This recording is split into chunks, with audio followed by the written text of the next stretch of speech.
So another question we get a lot is what and when do I tell my customers?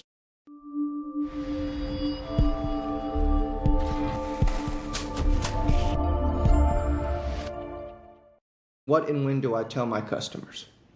Yeah, it's a good question. Best practice is just wait until the business is sold. Wait until it's closed.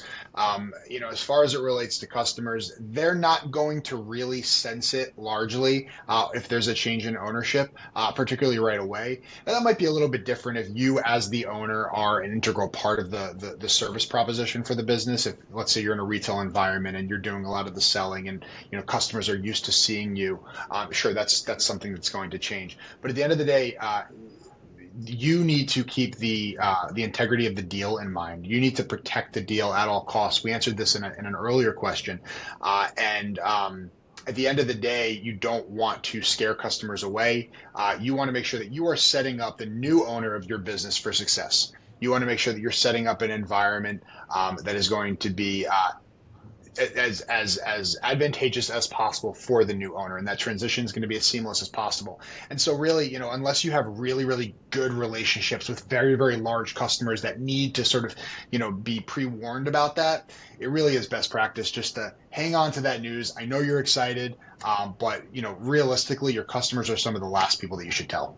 Sure. And doesn't mean that even though they're the last person to know, essentially, once the deal is done, doesn't make it less important, right? So it just means that when you do that is typically in the transition period, that's post closing.